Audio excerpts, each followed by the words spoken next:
ગુજરાત રાજ્ય પ્રાથમિક શિક્ષક સંઘ દ્વારા રાજ્ય કક્ષાની ચાણક્ય ક્રિકેટ ટુર્નામેન્ટ 2025 યોજવાનું આયોજન કરવામાં આવેલ હતું. આયોજન મુજબ સદર ટુર્નામેન્ટ સમગ્ર રાજ્યમાં કુલ 4 ઝોનમાં રમાડવામાં આવી હતી. જે અંતર્ગત ટુર્નામેન્ટની સેમીફાઇનલ તથા ફાઇનલ મેચ સુરત જિલ્લાના ઓલપાડ તાલુકાની તાપ્તીવેલી ઇન્ટરનેશનલ સ્કૂલના ક્રિકેટ ગ્રાઉન્ડ ખાતે યોજવામાં આવી હતી.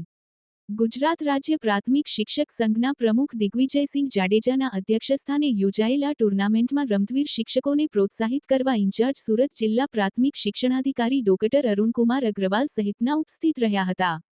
સુરત જિલ્લા પ્રાથમિક શિક્ષક સંઘના પ્રમુખ કિરીટભાઈ પટેલે ઉપસ્થિત સૌને શાબ્દિક આવકાર આપ્યો હતો.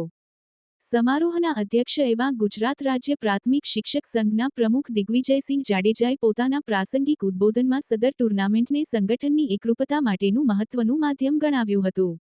આ તકે ઇન્ચાર્જ જિલ્લા પ્રાથમિક શિક્ષણાધિકારી ડોક્ટર અરુણકુમાર અગ્રવાલે પોતાના સંબોધનમાં સારસ્વતોની ક્ષમતાને બાળકોના સર્વાંગી વિકાસનો પાયો ગણાવ્યો હતો. કન્વીનરો દ્વારા ટુર્નામેન્ટ અંગેની પ્રાથમિક માહિતી પ્રદાન થયા બાદ ઉપસ્થિત મહાનુભાવોએ રિબીન કાપી ટોસ ઉછાળી ટુર્નામેન્ટનો પ્રારંભ કરાવ્યો હતો. પ્રથમ સેમી ફાઇનલ ખેડા અને કચ્છ જિલ્લા વચ્ચે યોજાઈ હતી, જેમાં ખેડા જિલ્લાની ટીમ વિજેતા બની હતી.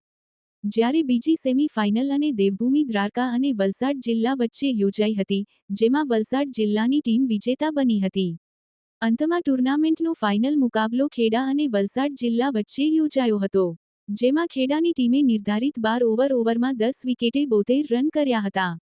આ ટાર્ગેટને વલસાડની ટીમે 73 રન બનાવી સરળતાથી ચેઝ કરી વલસાડ 7 વિકેટે જીતીને રાજ્ય કક્ષાની પ્રથમ ચાણક્ય કપ ચેમ્પિયન ટીમ બની હતી. ટુર્નામેન્ટના સમાપન કાર્યક્રમમાં રાજ્ય શિક્ષણ મંત્રી પ્રફુલભાઈ પાનસેરિયાએ ખાસ ઉપસ્થિત રહીને પ્રેરક ઉદ્બોધન કર્યું હતું. તેમણે આ પ્રસંગે ગુજરાત રાજ્ય પ્રાથમિક શિક્ષક સંઘની સરાહના કરી હતી.